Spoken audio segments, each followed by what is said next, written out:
Hello, this is I Do Damage, and welcome back to the channel. In this Torchlight 3 video, I want to talk about the Railmaster and share my experiences, impressions, and thoughts on the class overall. We'll start out just talking through how I leveled up my character and why some certain decisions were made, but I'm happy to talk about it today with you guys, and hopefully you guys will find this video of value.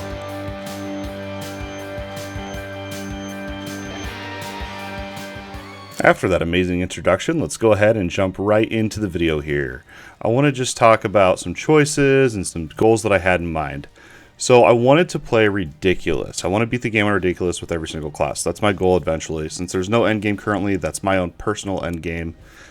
And Railmaster being one of my all-time favorite classes, since it makes me feel like a kid again when I play it, to be honest. I enjoy playing Railmaster. I just really enjoy playing the Railmaster. I just think it's a blast to play. So anyway, when I very first started on Ridiculous. So if you haven't played the game, or maybe if you haven't played Ridiculous yet, you may not know, but the mobs hit insanely hard. And so with that in mind, melee is a bit weak currently in the state of the game. And remember, this is only when Act 1 and 2 is available. This is in like a week after being in early access. I don't even think it's been a week yet. With that in mind, I knew that I would have to do sort of a range variant to this build, which is different from what I'm used to doing with the closed beta and the alpha. But that's kind of what I wanted to talk about today. And also with the Railmaster, we saw endurance changes, I guess, with the new early access launch, and we'll get a little bit more into that later on in the video. So when I very first started, you have two options, right, for character customization. And I've been hearing this a lot lately, and I don't want to get off topic too much, but there's no character customization. It's not very deep. And yeah, it looks like that way when you first take a glance, so when you very first start out the game. But once you start to unlock some of the features on playthrough, you're going to realize that you actually have 5 tabs to customize your character. You have 2 skill trees, which I think this is where people are saying, well, there's not many skills. There's only, there's only like 14 skills for the Railmaster. Oh man. Well, it gets more interesting once you start to unlock pet skills. These are mainly passive, and you can have 4 of them equipped at a time, but it does bring a little bit more to the table in terms of customization. So other than your pet skills, you also have relics. I think there's 5 different relics in the game currently, and each of them offer their very own skill tree, as well as an active ability that you can put on your skill bar. And it also comes with an activatable that has a cooldown. It's basically meant to be like an ultimate type of ability.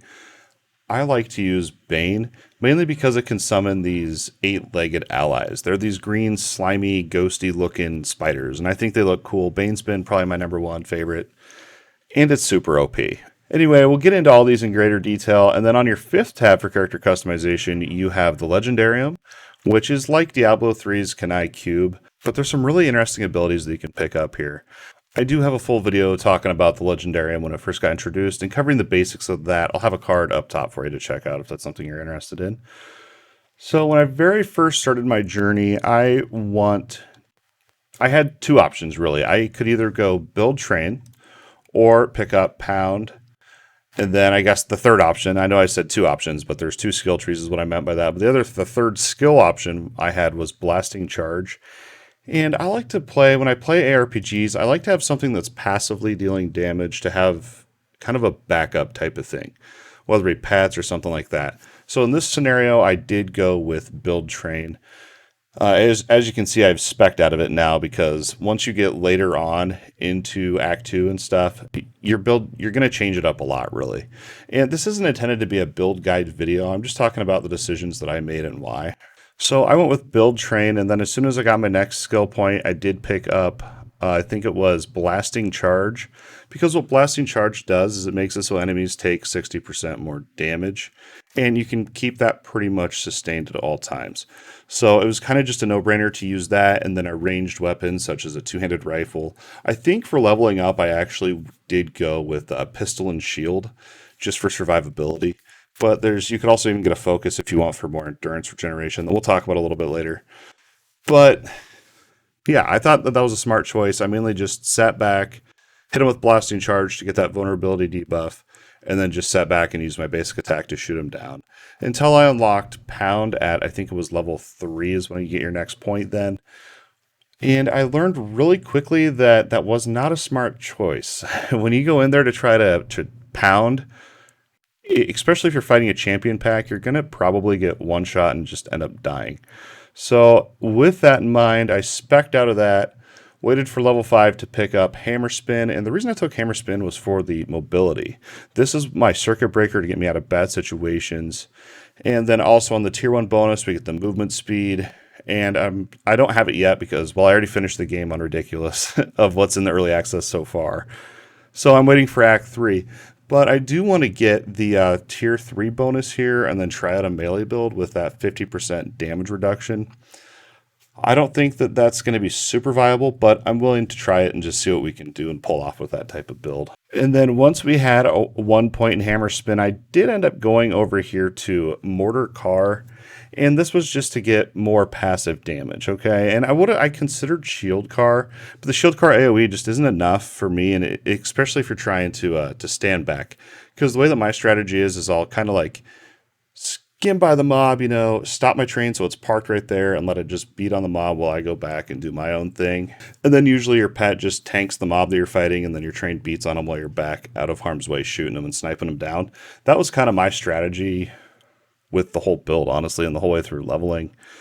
Later on, as we leveled up and gained more points, I did try out, and Ghost Train's been one of my all-time, probably my #1 favorite skill for Railmaster. It just looks freaking sick.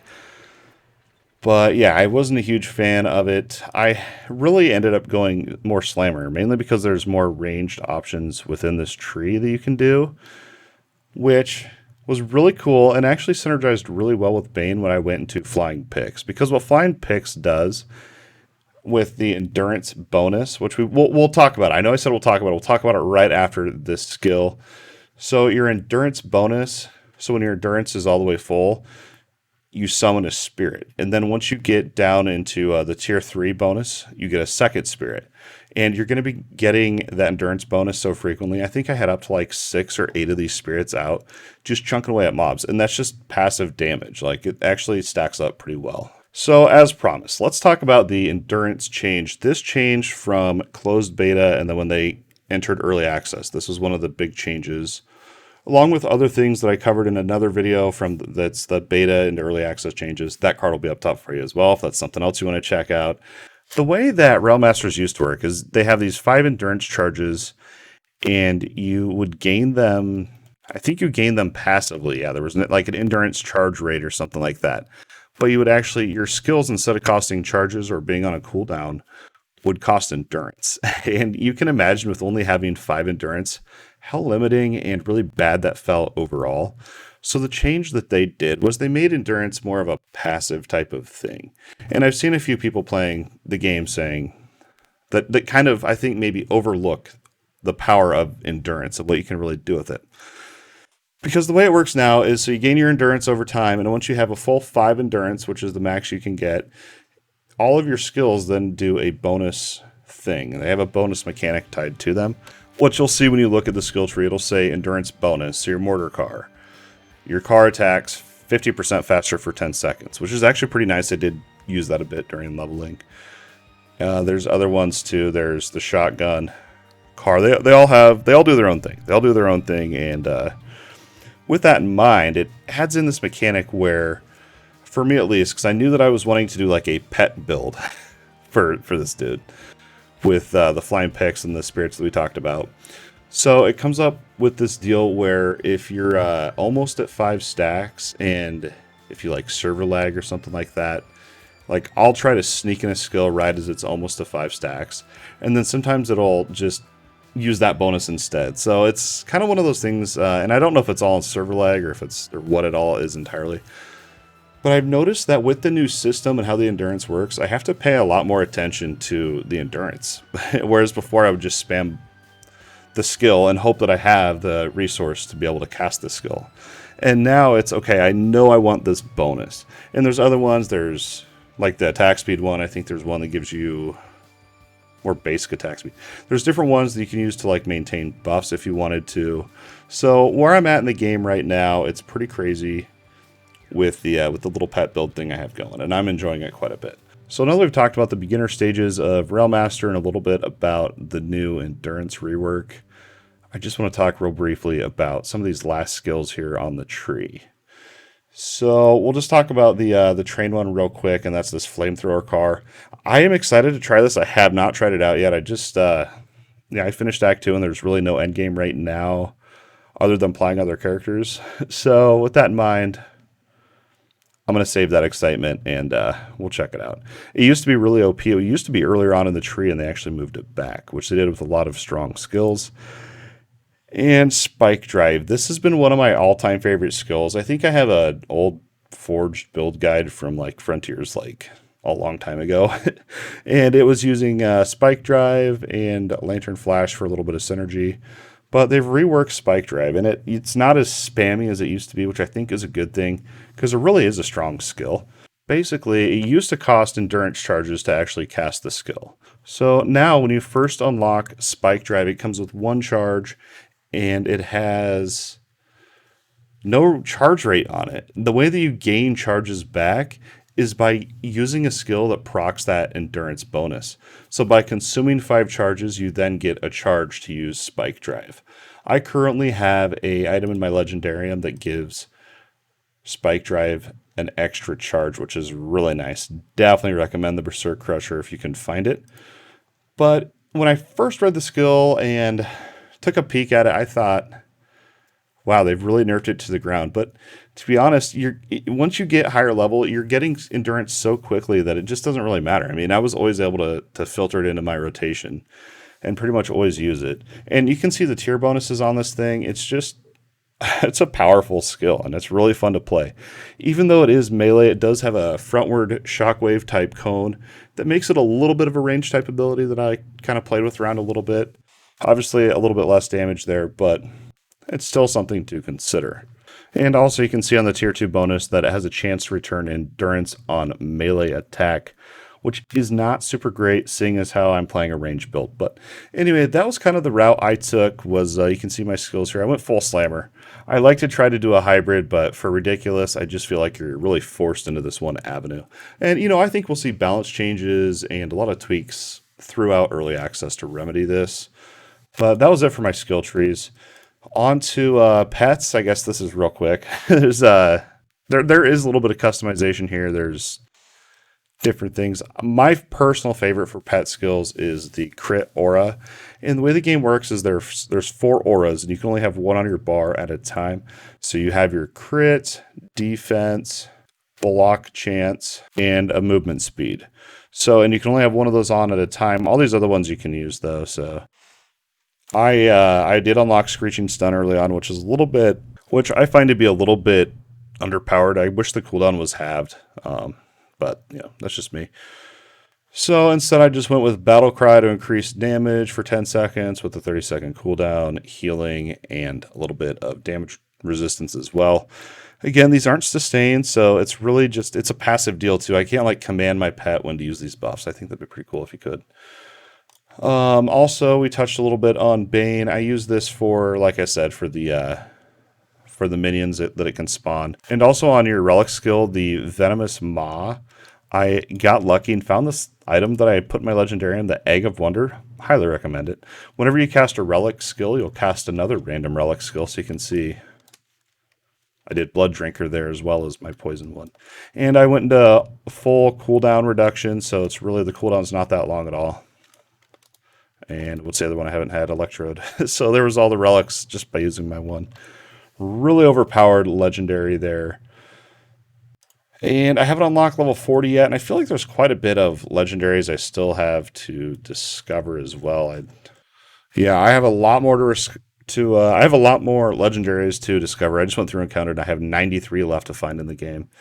So I feel like I haven't even really scratched the surface when it comes to customization offered there. So just to reiterate here, for character customization, you do have 2 skill trees, which synergize pretty well. And on top of that, each skill has 3 tier bonuses that you can factor into your build. And then you also have your pet skills, and then you have 5 different relics to choose from. Each one of them has their very own skill tree. And from the sounds of it, they're getting a little bit of a rework coming down the pipeline as well. I don't have all the details on that to share today, but From what I heard on their on Play Torchlight stream today, they're trying to bring everything up to par with Bane, which I think is definitely a smart idea. And then also your Legendarium. So there's quite a bit there. That was just my journey going from Act 1 and beating Act 2. I did it all on Ridiculous. I think it took me about 15 hours, and it was a lot of fun. As much as I could just talk about Torchlight 3 and just keep going on and on and on and talking about why I like the game and everything I like about it, I will spare you, and I will go ahead and let's wrap up the video there with, I think I covered everything. All I wanted to do was talk about my journey and then my thoughts on the new endurance system, which, final thought on the endurance system, I like it. It's makes me have to pay attention more, but something feels a little bit off still, and I'm not entirely sure what it is, to be honest, but it's not bad. It's definitely an improvement from what we had before.